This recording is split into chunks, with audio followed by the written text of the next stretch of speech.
আমাদের পড়ার টপিক হচ্ছে অ্যানিমাল নিউট্রিশন, ঠিক আছে? সো অ্যানিমাল নিউট্রিশন এই ফুল ওয়ার্ডটাতে দুটো কথা আছে, একটা হচ্ছে অ্যানিমাল, একটা হচ্ছে নিউট্রিশন। তো এবার আমাকে তোমরা একটু বলো যে অ্যানিমাল নিউট্রিশনটা তোমরা কি বুঝো? খাওয়া থেকে তোমরাই বললে যে নিউট্রিশন পাই আমরা। So what is animal nutrition? তোমরা কি জানো এর সম্পর্কে কিছু?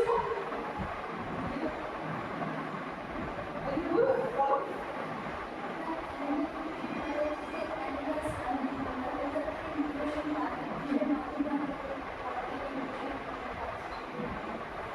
আর নিউট্রিশন কোথা থেকে পাচ্ছি সেটা আপনাদের তোমরা বলেছিলাম খাবার থেকে। ঠিক, এটা আমি ভালো করে বলবো। সব কি বলবো? খাবার আমি যদি অ্যানিমেল হিসেবে খাবার খাই যে তার থেকে কি নিউট্রিশন পাই তাহলে সেটাকে অ্যানিমেল নিউট্রিশন। ঠিক আছে, চলো দেখুন না ভালো বুঝবো।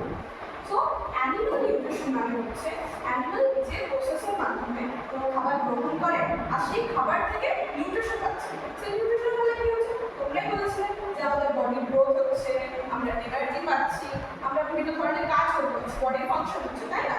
সো অ্যানিমাল নিউট্রিশন মানেই হচ্ছে সেই প্রসেস যার সাহায্যে কোনো animal obtain and utilize food to meet their needs for growth, wealth and energy. বুঝতে পেরেছো?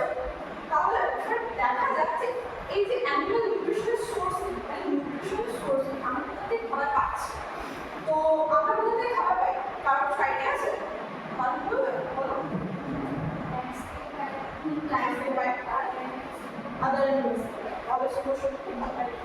তাহলে সোর্স অফ নিউট্রিশন হচ্ছে প্ল্যান্টস আর হচ্ছে অ্যানিমালস, ঠিক আছে? শাকসবজি, মাছ, মাংস। তো এই যে আমরা খাবার